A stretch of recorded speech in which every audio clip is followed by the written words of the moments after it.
Hello, second grade. So today's math lesson is lesson 7.7 on measurement, the broken ruler. So we've learned how to measure with a normal ruler, and we know that we would start at the zero edge and we would measure the length or the width of our object. Now sometimes we might have a ruler that is broken, and in that case we would have to do our measurements a little bit different, but we can still accurately measure our objects, and I'm going to show you how to do that today. So this is a picture of a broken ruler. As you can see here, there's no zero at the end. The end starts with 2 and it goes until just over 6.5. Now we have a candy bar here, a chocolate bar here that we want to measure, and I'm going to show you the 2 different ways that you can measure with a broken ruler. So the first way that you can measure is you can count the inches that are in between, and you could just count them like this: 1, 2, 3. You can count the inches. As you're counting the inches, just so you can keep track and make sure you have the correct number, you can write down the numbers just like this.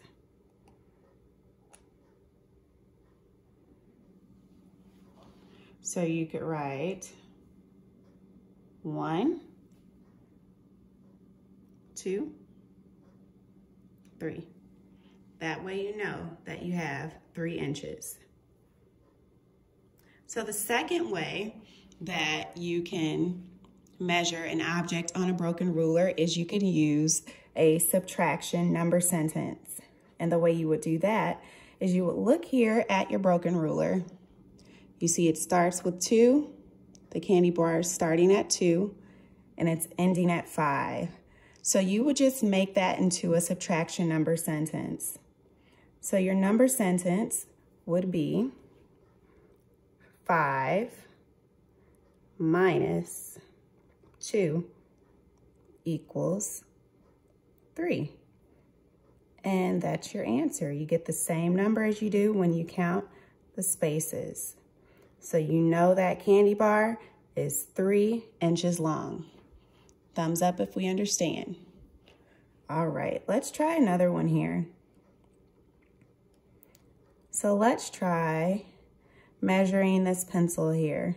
So we have a pencil, and you can see that our ruler is broken in a different spot now. It's broken here, starting with the 3 and ending with the 9. So if I wanted to measure this by counting the spaces, I would go ahead, let me get my pencil, and I'm just going to mark, I'm going to count the inches in between. So I'll count 1, 2, 3, 4, 5, 6 inches. If I wanted to do it with a subtraction sentence, I would look at the numbers at the end. So I know that it starts with the 3. We're starting at the 3 and we're ending at the 9. So my subtraction sentence would be 9, because we always use that largest number, minus 3 equals 6. And I have my answer for the length of the pencil. 2 thumbs up if we're understanding so far. All right, friends, let's do a couple more practice ones, and then you all will be able to work on your independent practice using these 2 methods. So let's look at the football here. I'm gonna zoom in for the football.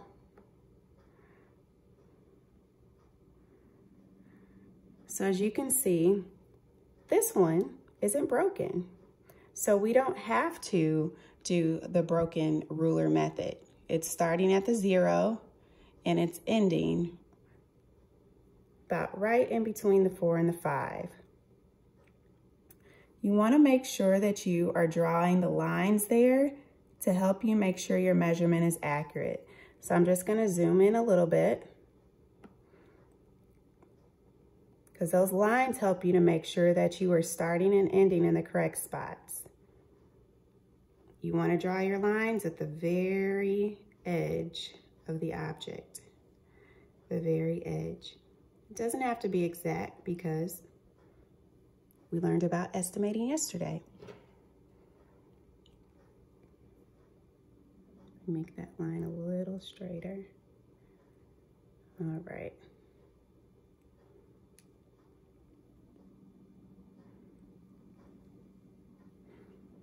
So you could still count the inches in between, or you can just look at the ruler and you can count 1, 2, 3, 4, about 4.5, a little more than 4.5. Now let's say I wanted to measure the length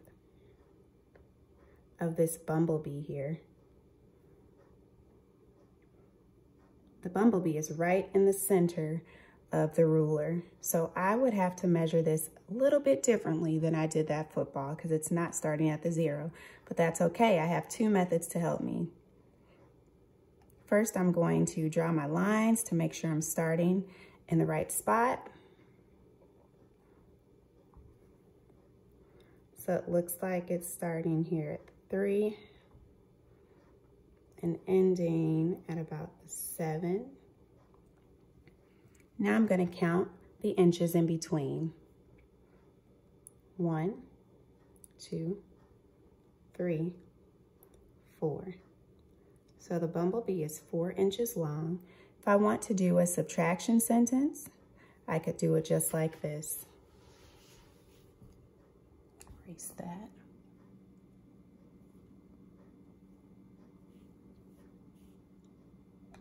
And then I can do, starting with that largest number, 7 minus 3 equals 4. And I get that same answer. All right, friends, so that is our lesson for today on measurement using a broken ruler. Now you may begin working on your independent practice. Remember, when you're measuring with the broken ruler, draw those lines to make sure you're starting and ending at the correct numbers. You have your 2 methods you can use. You may count the inches, or you may use a subtraction number sentence. Happy learning, friends.